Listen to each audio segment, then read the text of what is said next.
Today, we're talking about one of the most fascinating retail success stories in America, TJ Maxx. What started as a small discount store in 1976 eventually helped build a retail empire worth tens of billions of dollars and has left competitors scratching their heads trying to replicate its success. But what makes TJ Maxx so hard to compete with? Let's dive in.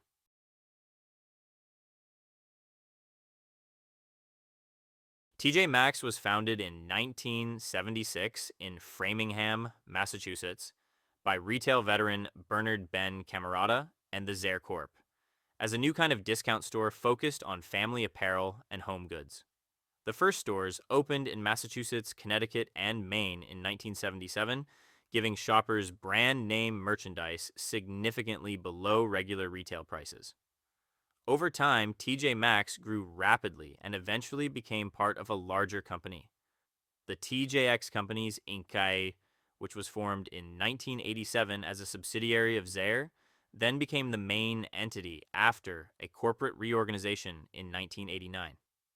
TJX continued to expand, acquiring competitors like Marshalls in 1995, launching HomeGoods TK Maxx in Europe and more, turning it into a global off-price leader.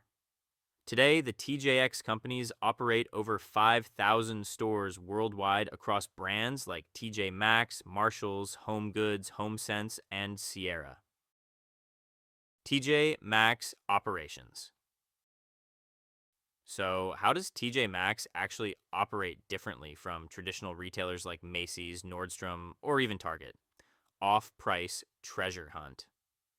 Model TJ Maxx doesn't stock full seasons of inventory like traditional department stores. Instead, it buys merchandise in a very opportunistic way. Excess inventory closeouts or overruns from major brands' products made specifically for TJX at a lower cost. Limited quantities that change constantly. This creates what fans call a treasure hunt experience, where shoppers come back again and again hoping to find something great at a huge discount. Buying power and infrastructure. TJX has a massive global sourcing network, more than 21,000 vendors across 100 plus countries, which gives it unbelievable flexibility to buy opportunistically and at low prices. Combined with a rapidly rotating inventory, this means there's almost never a dull moment on the sales floor and customers feel urgency because deals disappear fast. TJ Maxx Brilliance. What is pure brilliance about TJ Maxx isn't just the savings. It's how they engineer the psychology of their store experience. Limited supply equals repeat visits. Because products are limited and constantly changing. Customers visit often, even multiple times a week. They don't just shop, they hunt. Huge value perception. TJ Maxx prices products typically 20 to 60% below full price retailers, and often more. This isn't always about quality, but perception matters. People feel like they're getting a deal. Data and buying strategy. TJX buyers look for opportunities in every market, whether it's overstock from other retailers, canceled orders, fashion end of season, or exclusive runs. Their purchasing team acts rapidly to secure deals most traditional retailers can't or won't act on. Potential issues. Even with all the success, TJ Maxx's business model isn't perfect. Quality perceptions and inventory. Some shoppers believe quality isn't always as high as expected, and that many brands sold at TJ Maxx are made specifically for discount stores at lower standards than the same brand elsewhere. Views vary among shoppers.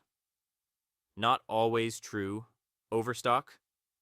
The idea that everything is overstock from Macy's or Nordstrom is not completely accurate. Much comes from manufacturers producing for TJX directly, or products made expressly for off-price channels. Store closures and retail trends.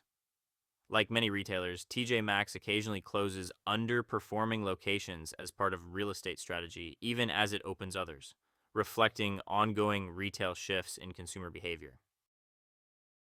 TJ Maxx business.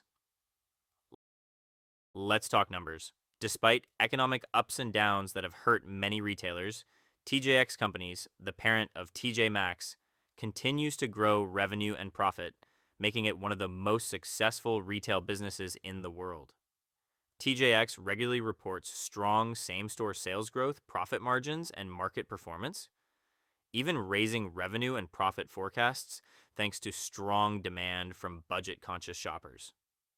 Analysts point out that its wide sourcing network and opportunistic inventory buying lets TJX manage costs and margins effectively, even when tariffs and supply chain pressures rise. That's something many competitors just can't replicate. History of TJ Maxx. Quick recap of how TJ Maxx became a giant. 1976, founded under Zare Corp by Bernard Camerata. 1987, the TJX companies formed. 1995, Marshalls acquired, creating Marmaxx. 2000s, expansion into Europe and Canada with TK Maxx and Winners. 2013, e-commerce launched, broadening reach beyond stores. Today, over 5,000 stores and a dominant off-price retailer globally. TJ Maxx established context. TJ Maxx didn't just exist in a vacuum. It arose at a time when consumers were becoming more savvy, more value-oriented, and more skeptical of traditional high-priced retail. Its unique model, fast, flexible buying with limited inventory and low prices, aligned perfectly with the shifting expectations of shoppers.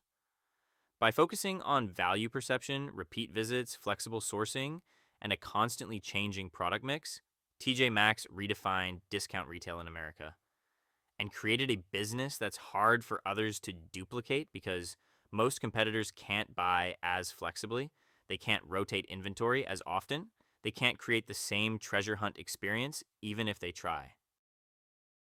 Conclusion. So what's the secret of TJ Maxx's success? It's not one thing.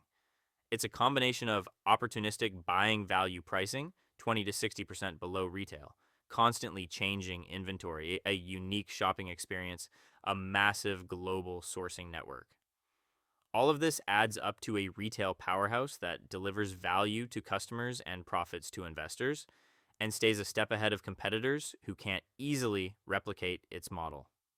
If you learned something today, hit like, subscribe, and comment below with your craziest TJ Maxx find.